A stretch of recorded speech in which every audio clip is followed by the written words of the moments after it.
Good morning, everyone. This is Mike Krinke, Program Director for the Sustainable Forest Education Cooperative in Cloquet at the Cloquet Forestry Center. A nice cool morning, a little snow on the ground, people out deer hunting in Minnesota.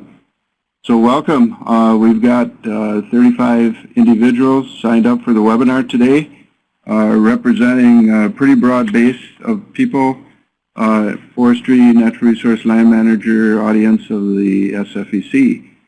So we have DNR foresters, wildlife, ecological services, Minnesota Power, consulting foresters, Boise Paper, county forestry, land and minerals with the county.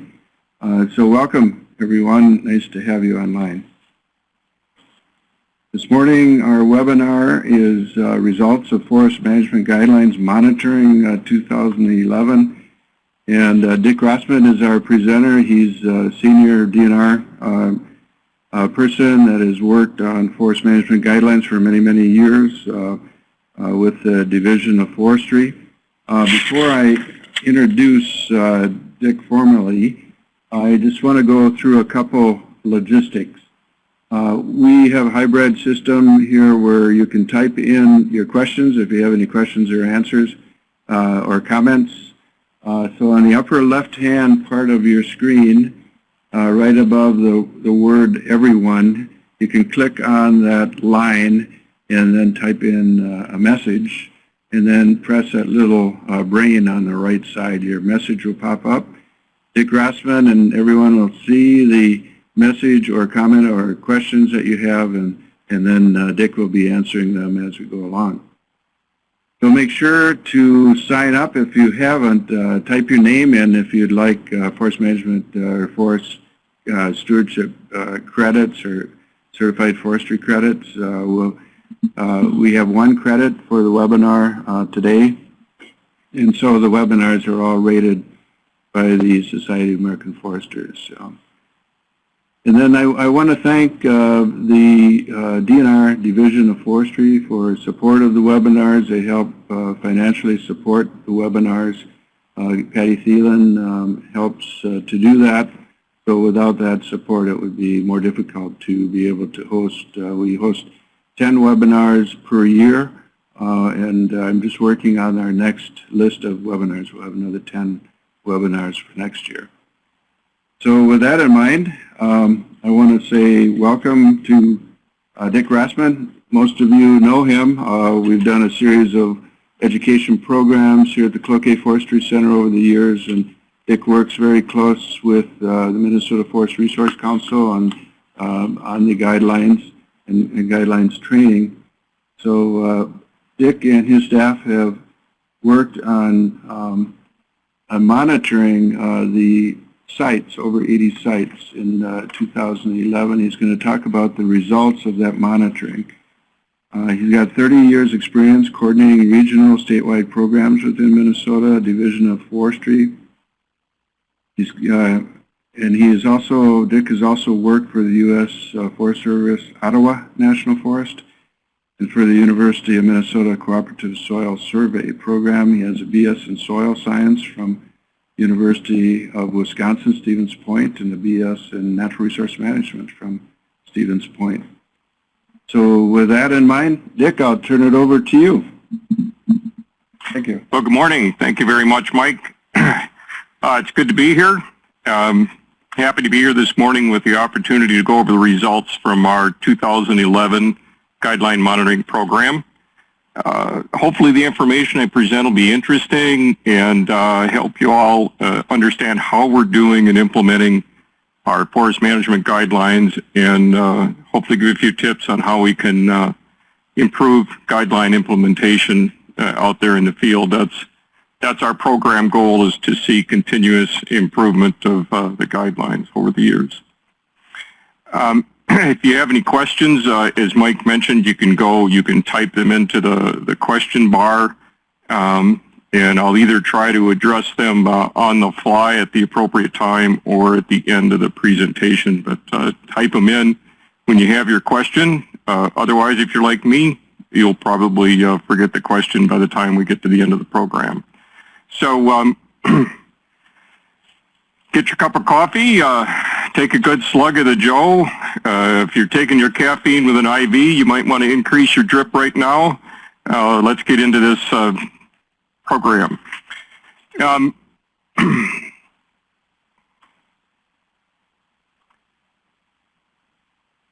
Okay, just to get us all on the same page here this morning, I'd like to quickly go over our methods or procedures that we use for our guideline monitoring. We monitor every other year in Minnesota. That's been our program over the last several years. We use a weighted random site selection process looking at all, trying to cover all forest land ownerships in the state, and we weigh our site selections by the level of harvest activity on the landowner category, and I'll get into that in the next slide a little bit. The sites that I'll be talking about here in this presentation were harvested in the summer of 2009 through the winter of 2010-2011. Activity on some of these sites was still going on a couple months before we actually did field monitoring, which was started in May of 2011. We use a third-party contractor to do our field monitoring at Scottford and Associates out of Upper Peninsula of Michigan. A few changes this year. We did some modifications to the pre-site questionnaire, refined some of our questions, tried to get a little more in-depth information from landowners and managers. We streamlined several items in our on-site data sheet. When we're out collecting data on a monitoring site, we've got up to 350 plus individual questions that we might answer on a site, depending on how many wetlands are on the site, how many landings, how many roads, etc. Each feature, as we call them, has its own set of questions, and a feature would be an individual landing, an individual filter strip, an individual road, etc. We call those features. And we use an application of ArcMap with Access database to collect our data and to analyze it. We've also added some erosion data, and we added an evaluation of our biomass harvesting guidelines this year. Okay, so that's just to go over our site distribution. We looked at 84 sites in 2011. As I said, we tried to weigh them by landowner category and share of timber harvest. We ended up, the map on the right shows geographically the location of the sites by Forest Resources Council landscape region. And if you can't read those numbers, we had the majority of sites in the north central, northern, and northeast landscape region. We did have 2 sites in the southeast this last year, which was good. It's been a while since we've done sites in the southeast. There's 3 sites listed as prairie on the map. Those are actually up in Roseau and Marshall County, up in the War Road Forestry area.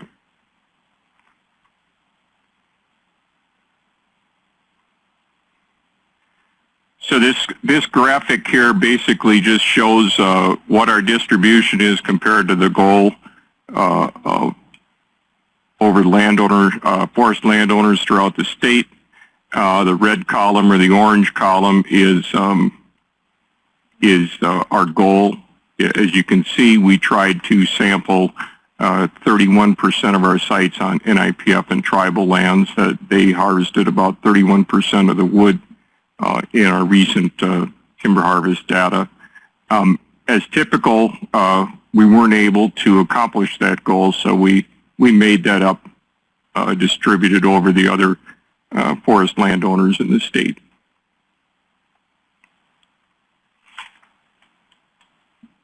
So just to get into the results, what we found out there on these 84 sites that we monitored, as an overall statement, generally guidelines were implemented well. Many of the guidelines that we have in the Forest Management Guidelines book were implemented well on the sites. And some of those that were implemented well include the filter strips. for both the width of the filter strip and limiting the soil disturbance to less than 5%. Coarse woody debris retention has been very good on our sites and continues to improve. Snag retention has been good. Cultural resource protection has been excellent this last round. We had 100% protection on our cultural resources. Landing conditions, generally landings were in pretty good condition. A little later I get into a discussion on landing locations, but the landing condition was pretty good. We have a variety of visual quality guidelines, the majority of which were implemented well. There was a couple items of concern related to landings within right-of-ways and scattered slash visibility on our most highly visible sites. But you can get that information from the report. I don't think I'm going to get into that here this morning.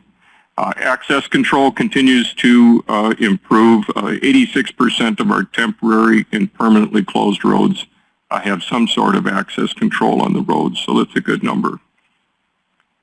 They're in checking for public records for the presence of known cultural resources, of known endangered and threatened species, and for the visual quality sensitivity rating continues to be very high on public agency and forest industry sites. We could do some work on our NIPF lands. It's unclear whether those checks are being done on all the NIPF sites. That tends to be a difficult item to ferret out of the data to find out if those checks were done or not.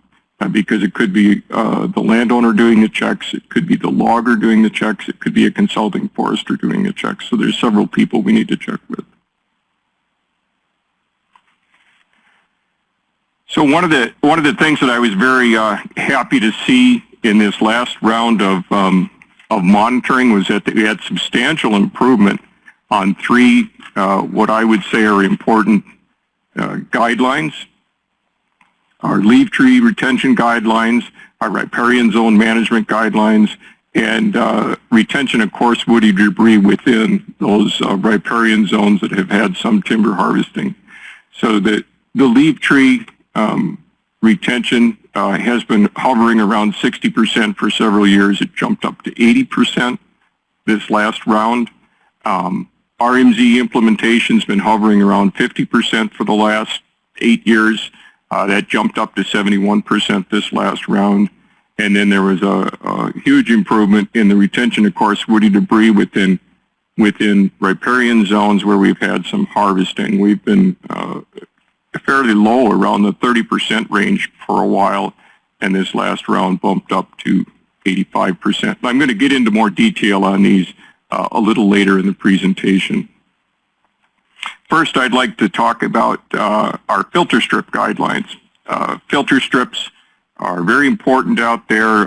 There are a basic guideline for retaining water quality and protecting wetlands and water bodies. Overall, the condition of our filter strips was good. 85% of the filter strips met the width and soil disturbance recommendations in the guidelines. And that's basically the width varies by slope, if you remember, and the goal is to have less than 5% disturbed soils within that filter strip. And so 85% of the individual filter strips that we looked at met that criteria. The majority of the departures, those 15% that didn't make the criteria, resulted from roads, skid trails, or landings, obviously located within the filter strip. When we did the monitoring, again, we looked at that exposed soil, that less than 5% exposed mineral soil. Many of the skid trails occurring in the filter strips did not have any exposed soil, but many of the roads and landings did. But the departures fell across the board in roads, skid trails, and landings. And I'm going to chat a little bit more about this later when we're talking about water diversion and erosion control practices. But overall, the effectiveness of our filter strips in protecting wetlands and water bodies is an important subject. 94% of these filter strips had no evidence of erosion occurring within the filter strip. 98% plus had no evidence of sediment reaching a wetland or water body. So they've been very effective. As I said earlier, we saw some substantial improvement in our leaf tree retention in 2011. Let me grab the pointer here. There we go.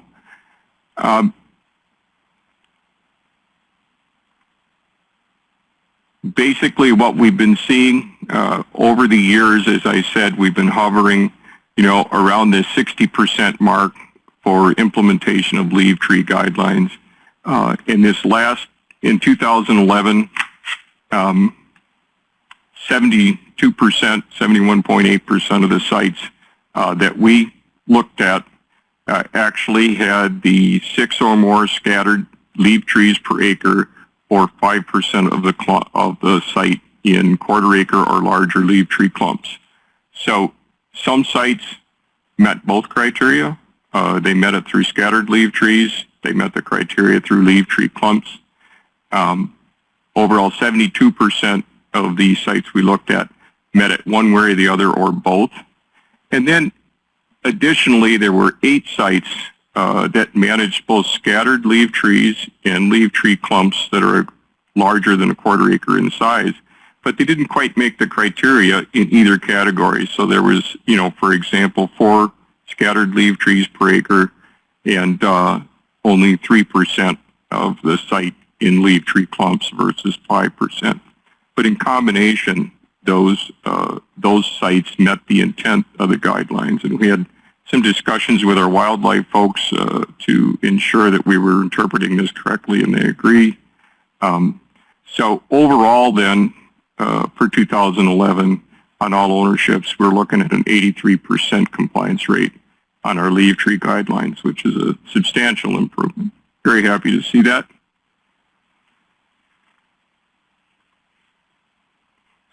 To dig a little deeper into this leaf tree stuff, in this last year, we collected data on the frequency of species, both scattered and leaf tree clumps. In this slide, I apologize for the small print here in this table. There is just a lot of data to show. But this slide represents the frequency of leaf trees by species. There's a column for scattered leaf trees, and then there's a column for leaf tree clumps. When our contractor was on site, they do plots to determine the number of scattered leaf trees per acre on the site. They documented all species greater than 6 inches DBH within their plots, and the frequency, the number of species in each, a number of trees per species in each plot. And for the leaf tree clumps, they documented the top 5 species found within that leaf tree clump. So this represents those results.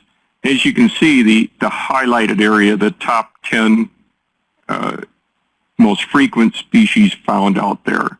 If you look at the third column from the left, which is the third and fourth, represents the scattered leaf trees. You can see that 6 of those top 10 species are in the excellent category on table GG7, which is in the general guidelines. It's a table that discusses the quality of leaf trees for wildlife. So 60% of those species are the excellent category species, and another 2 are in the good category. And this includes aspen, which is something that we were concerned about, whether aspen was being left with the frequency that we might want to see it. Red maple, some expected that to be the most frequent species left out there in scattered leaf trees. It is in the top 10. Looks like it's number 5 on the list. But some excellent species are being left there. If we look at the same species scattered at leaf tree clump, the leaf tree clump information for the same species. I sorted this table by leaf tree clumps.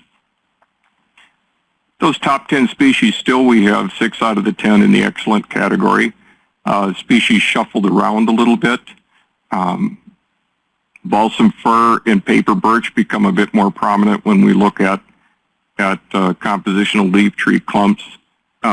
Red maple, however, falls out of the top 10 and is all the way down at 8% of leaf tree clumps had red maple in the top 5 most frequent species. White pine, here it is. White pine, although fairly frequent when you look at the percent of sites with white pine in the scattered leaf trees, again, when you start looking at clumps, it's not as prominent in the clumps. It's probably there in the clumps, but it's not in the top 5 most frequent species. But these are a couple interesting tables when we start looking at what species are being left out there. There's more data to do here. We collected information not only on the frequency of those species. We looked at whether codominance and dominance were being left. We looked at cavities in those leaf trees. I just haven't analyzed those numbers yet. I haven't got the results to present for those yet. So another area where we found substantial improvement is in our RMZ implementation. This is another topic that we focused on in our last report, 2009, and that we've worked on in our training sessions, focusing on implementing our RMZ guidelines. This table basically represents a breakdown of different categories of RMZs that we find out there on the sites. And you can see there is improvement in all categories. Here in lakes and open water wetlands, 88% of the sites met the RMZ guideline. That's an improvement over, somewhere around 50% in the past. If we look at streams, 62.5% of the stream RMZ met the recommended RMZ guidelines. Again, an improvement from around 50% in the past. Overall, 71% of the sites met the guidelines for width and basal area retention. So very happy to see these improvements. Hope we can continue this trend. One of the additional pieces of information about this improvement in RMZ management is that for those 7 RMZs that did not meet the full width and basal area requirement, this column over here at the right shows how close they came to meeting the guideline recommendation. So you can see here on this adjacent trout streams that are adjacent to the harvest site, on one of those RMZs, they met 76% of the recommended RMZ requirement. The other one, 57% of the recommended RMZ requirement. Sort of the good news here is that 5 of the 7 sites that did not make the RMZ requirements, they had over 50% of the recommended RMZ for width and basal area in place. That's compared with 2009 and previous, where the sites that did not make the RMZ requirement didn't come close to making the requirement. They were typically, most of them were under 50% of the recommended width and basal area. So for those areas that did not meet the full guideline, there was a strong attempt to meet the guideline. So again, that's substantial improvement over past years. The third category where we saw some substantial improvement is retaining coarse woody debris, in particular within riparian management zones that had some harvesting. We can't control the amount of coarse woody debris in riparian zones where we're not doing any harvesting, where we're basically a total leaf tree strip. So where we're doing harvesting, we're counting the coarse woody debris that's retained. The goal in the guidelines looks at greater than 4 large down logs per acre within the riparian zone. And as you can see here in the bottom half of the table, 86% of those riparian zones that had some harvesting retained greater than 4 down logs per acre within that zone.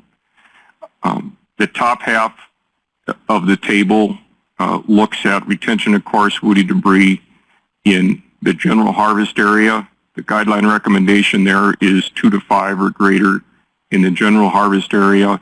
And so 11% of the sites had 2 to 5 or greater, but 83% of the sites had greater than 5 down logs per acre. So together, that is 94%, if I'm doing my math correctly.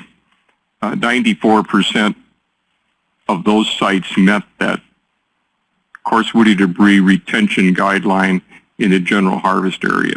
So both of these are improvement, particularly significant improvement in the retention in the RMZ zones, which is in past years was around 30%, now at 86%. So we hope to see that continue. So those guidelines that I just went over the results on were a sampling of some of the guidelines where we saw substantial improvement and where we had a high level of implementation. As always, we have opportunities for improvement. This brief list here on this slide goes over some of the guidelines where we'd like to see some improvement or we have an opportunity to improve our compliance. Just to quickly go over some of these, infrastructure continues to be an issue. Our number of sites that meet the 3% or less infrastructure guideline continues to decline over the last 4 reporting periods. The actual infrastructure per site evened out, leveled off a little bit this year, but the compliance rate continues to go down. Wetland crossings and avoiding ruttings, we evaluated whether wetland crossings could have been avoided or not, and I'll get into this particular issue in a couple slides, talk about that. Water diversion and erosion control practices continues to be an area where we could improve compliance, in particular on approaches and segments on roads and filter strips. Landing location, as I mentioned earlier, we looked at landing location relative to wetlands and filter strips, and I'll get into that in a few more slides. We monitored biomass guidelines, primarily the fine woody debris retention guideline, and we'll get into those numbers here in a few minutes. Visual quality, I won't get into any more detail on the visual quality. As I said earlier, the majority of those guidelines were implemented well. There were some issues with landings and right-of-ways, in particular on the more sensitive category of sites, as well as the visibility of slash within the more sensitive category of sites. And then checking what the visual quality sensitivity is prior to harvest continues to be an issue with some landowner groups, some landowner categories. So we can like to see some improvement in checking those visual quality sensitivity maps. And then one of the areas also that I'm not going to get into further in this discussion, but is the pre-harvest planning, in particular on NIPF sites. On the forest industry, state, county, and federal lands, the pre-harvest planning is excellent. All the guidelines are being followed, all the documents are submitted. on the NIPF lands, we found that we still need some effort there in improving our pre-harvest planning. As I mentioned earlier, it's sometimes not clear on those lands whether maps are being developed, whether plans are being made, because there's several people involved that I need to contact to get that information. But the majority of sites in that NIPF category continue to have no maps being created on those sites. And that's some of our general guidelines that we have. If you review the guideline book, the concept is if you plan to do it and you document your planning, it's more likely to occur out there on the site. So those are some of those planning guidelines we're looking at. So let's look at a few of these items. As I mentioned, infrastructure continues to be a challenge for us to implement that 3% or less infrastructure guideline. This chart shows a breakdown of the average per site infrastructure. The orangish red part of the bar represents the road portion. The yellow part of the bar represents the landing portion. So as you can see, the road infrastructure has been pretty consistent. The landing infrastructure tends to is the area where we need to work on.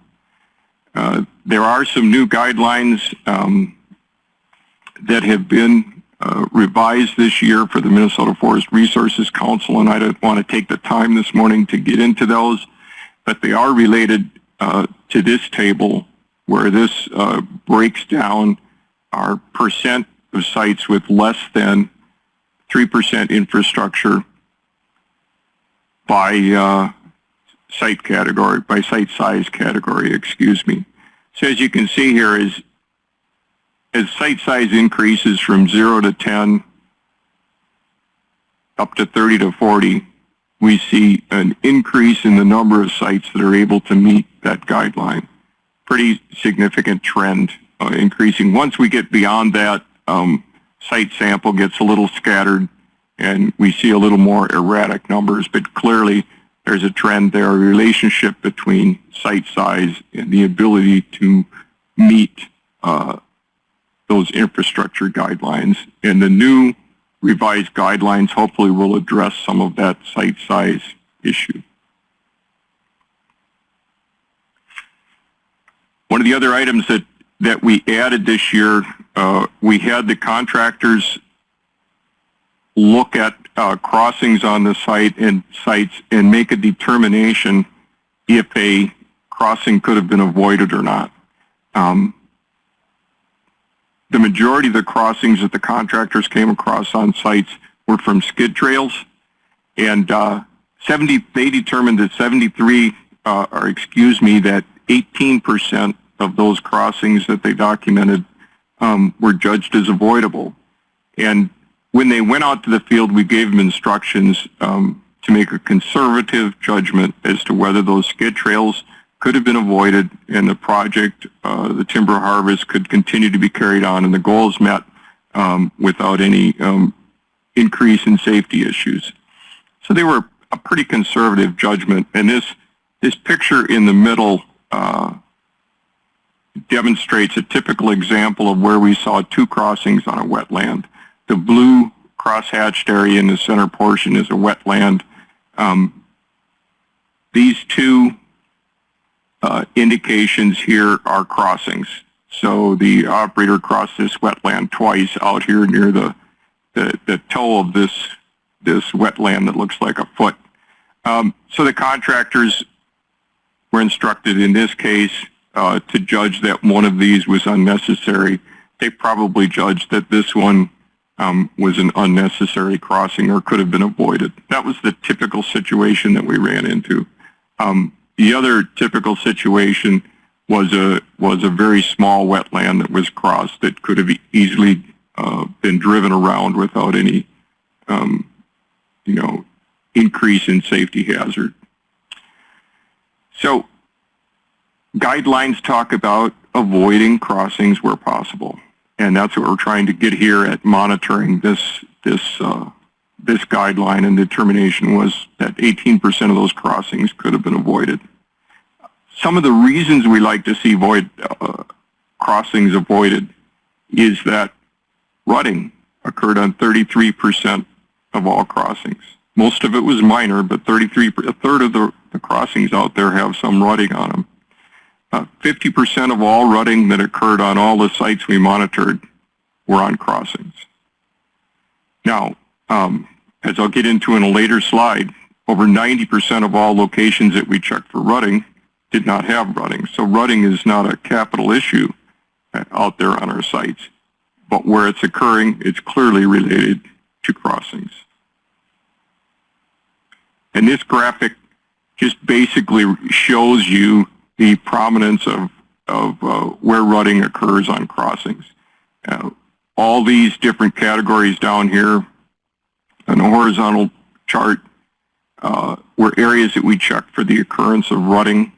As you can see, crossings represented over half of the areas where we found rutting on these sites. I'm going to have to pick up the pace here a little bit as the clock ticks away. We rated biomass harvesting guidelines. This year is the first time that we rated the implementation of the guidelines. I was surprised with these results. 23 of the 84 sites we looked at had biomass harvesting on them. Many of those were contracted prior to the release of the guidelines. So you have to buffer the results with that caveat. Only 39% of the sites, the biomass harvest sites that we looked at, retained the greater than 20% of fine woody debris, which is recommended in the guidelines. And then 70% of those sites retained the incidental breakage, which is the other component of fine woody debris retention in the guidelines. I was really surprised to see those. I thought those numbers would be higher, but that's what we found. We came to that determination using an ocular estimate. The contractors were basically instructed to document whether there was any evidence that 20% of the fine woody debris had been retained, and that's tops and limbs. And the evidence that they looked at was retention at the stump, or evidence that clutches of tops and limbs were redistributed back out to the site. And if I can just jump to this next slide. These photos represent what those different categories might look like.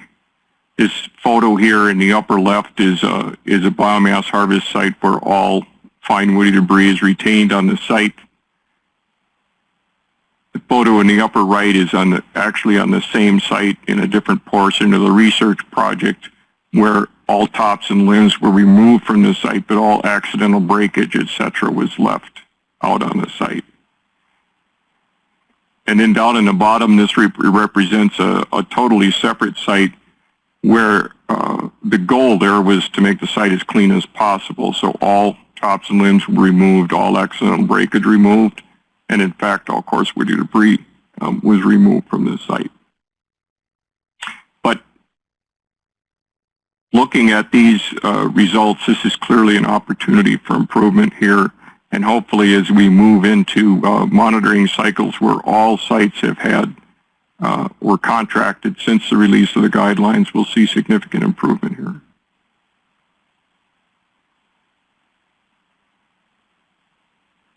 Landing location is something I mentioned earlier. We looked at 180 landings during the monitoring. Over half of those were located at least partially in a wetland or filter strip. Some of those were lowland conifers, so they were located entirely in a wetland and there was no other option. However, 41% of the sites had upland available where a landing could be located. Overall, when you look at all the numbers, 75% of all the landings met the guideline of locating landings outside of wetlands for filter strips where possible. But this is, again, an opportunity for improvement in keeping those wetlands out, or those landings, excuse me, outside of wetlands or filter strips where there's upland area available. This chart basically is just the distribution of numbers or categories where these landings were located. I'm just trying to move a little quicker through here so we don't run out of time. One of the other issues that we'd like to see some improvement on is the utilization of water diversion and erosion control, and particularly on approaches, crossings, and then segments. And these photos here represent, two of them represent crossings, one represents a segment. And this photo on the left where the green arrow appears is a wetland crossing.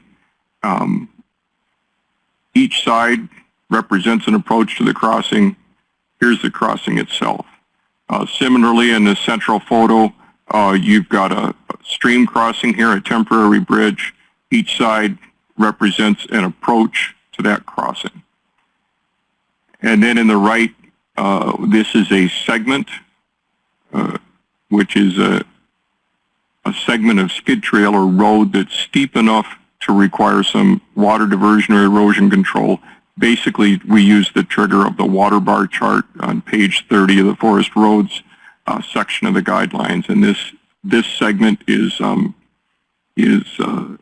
has slash that diverts any water, controls, slows down the velocity, volume of water moving down this skid trail. So this is what we're looking for. So we looked at 378 segments. Most of these were segments were skid trails. 50% of those segments required some water diversion erosion control for steepness and surface condition.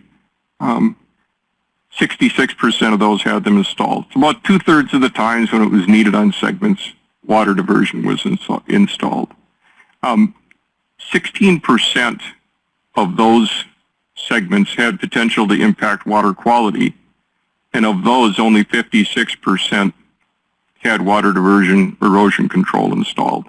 And that's where we really want to focus for this improvement, is on those segments with potential for water quality impacts. But again, when we look at the big picture, less than 2% of those resulted in any sediment to wetlands.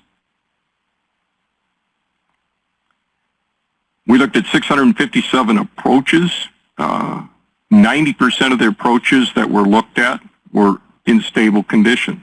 The majority of them were conducted on skid trails in the winter, so they were 100% vegetated, gentle slopes, etc. So 90% did not require any further water diversion or erosion control. But those 10% that were judged to require something, only 19% of those actually had it in place. So again, this is the area where we'd like to focus on improving our implementation there.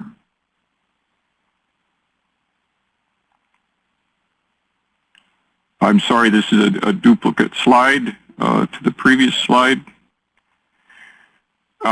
We talked about water diversion on filter strips previously. One of the issues with water diversion, as I see it, is that many of our filter strips had existing roads that were used within the filter strip.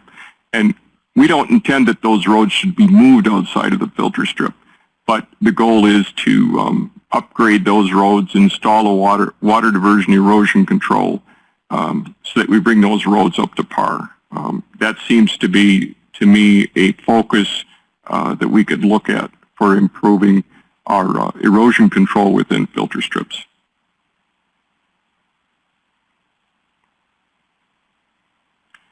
One of the things we looked at this year that we hadn't in the past was we not only looked to document where erosion was occurring, but we looked at what the volume of that erosion was.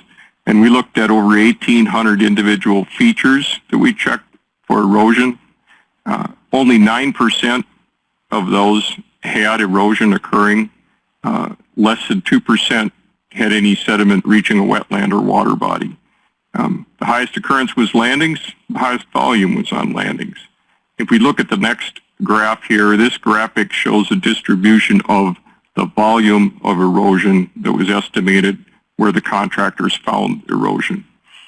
And so you can see that the majority of the incidences where we found erosion was down in a fairly low volume category.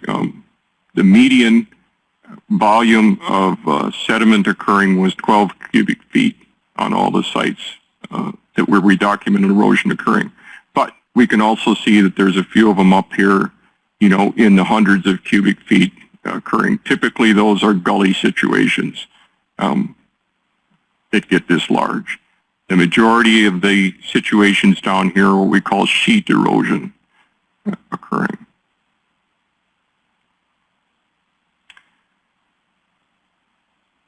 So in conclusion, overall implementation was good, continues to be relatively good on the majority of guidelines.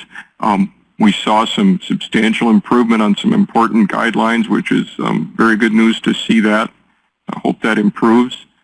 We continue to have some opportunities for improvement in our implementation. Avoiding crossings where possible. The guidelines talk about avoid crossings where practical or possible. Not only does it avoid that direct impact to the wetland, it reduces the amount of rutting that occurs out there because 50% of our rutting is occurring on crossings. And that's regardless of season of harvest. Locating landings outside of wetlands and filter strips. 18% of those landings were determined that they could have been located outside of wetlands or filter strips. Implementation of water diversion erosion control where needed on segments and approaches and then roads within filter strips. Again, implementing that fine woody debris retention on our biomass harvesting sites, and some general improvement in the pre-harvest planning and records checking within the NIPF landowner categories. So I pushed this last part pretty quickly here so that I don't run over. If you have any questions, I haven't seen any come up during the webinar, but shoot them in now. The monitoring report is available on both the DNR website and the Minnesota Forest Resources Council website. I guess I have the council website here on the bottom of this slide. It's the easiest one to access. I do have a question here on the screen. How were the monitored sites selected and who conducted the monitoring? The same individuals conduct all the monitoring. The monitoring sites were randomly selected off of satellite imagery. So we looked at forest change over the 2-year period, which was our target harvest period. From that, resource assessment narrowed down to our targeted number of 80 to 90 sites with the landowner distribution that we were looking for. So it was a weighted random sample. The same individuals did monitor we had a team of 4 individuals. They split into 2 teams. So those 4 people looked at all the sites, but 2 of them did half the sites, 2 of them did the other half of the sites. They're the same contractors that we've used. I think this is the 4th cycle that we've used Scottford and Associates on our monitoring. So they have some pretty consistent results, although we did change we streamlined some of our on-site data, which may have skewed the numbers slightly, but not a lot. Another question is, can you talk about the mechanism for rare species documentation pre and post-harvest?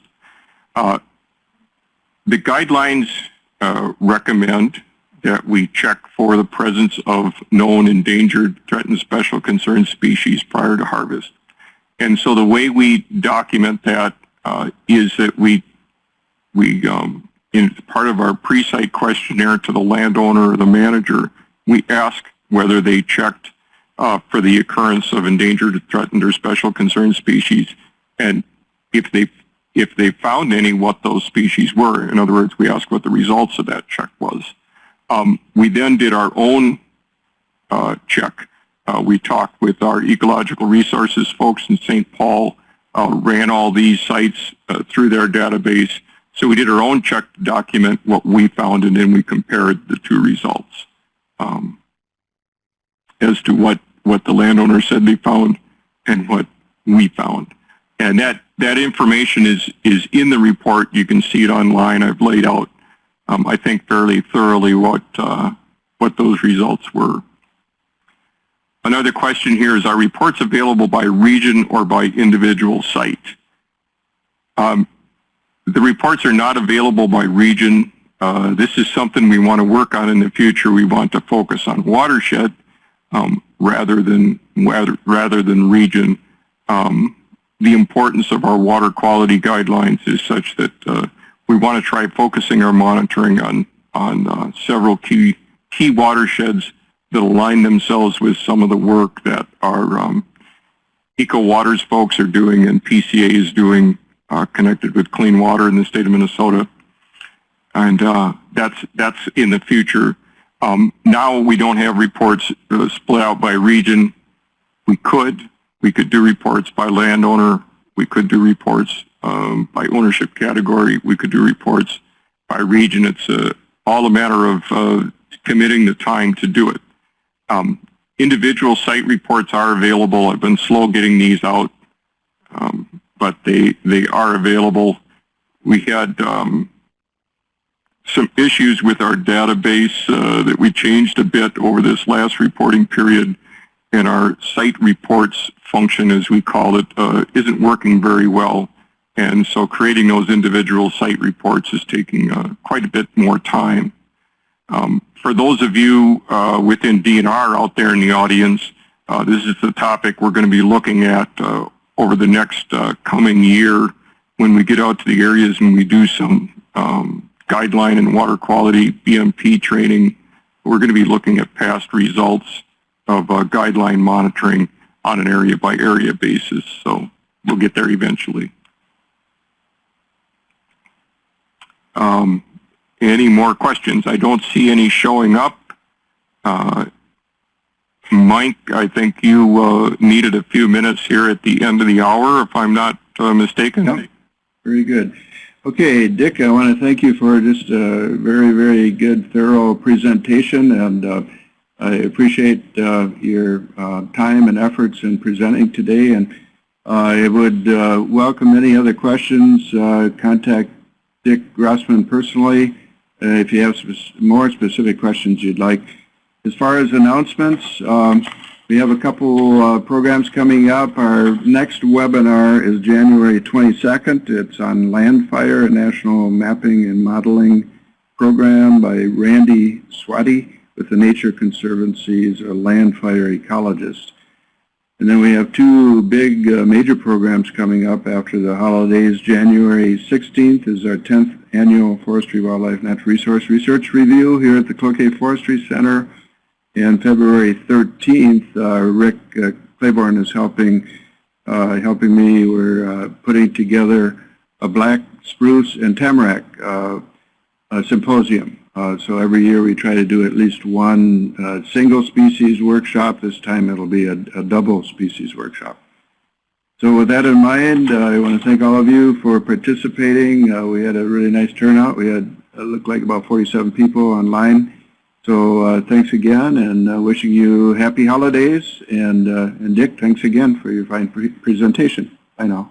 Yep. Thanks. Say, Mike, before we sign off, I went through the last half of it pretty quickly, but if folks wanted to review some of that, it is available. Yeah. All the SFEC webinars are archived on the SFEC website, so go to the home page, and then on the upper left-hand corner, there's a link to click on to past webinars, and then you can select the webinars you'd like to listen to. This one will be archived within 24 hours. Iowa State University helps us do that. So yes, they are. All the webinars are archived. This one will be archived as well. So You can refer other individuals, or if you'd like to go back and re-look at the PowerPoint program and listen to Dick's presentation, feel free to go back at any time. Thank you, Dick.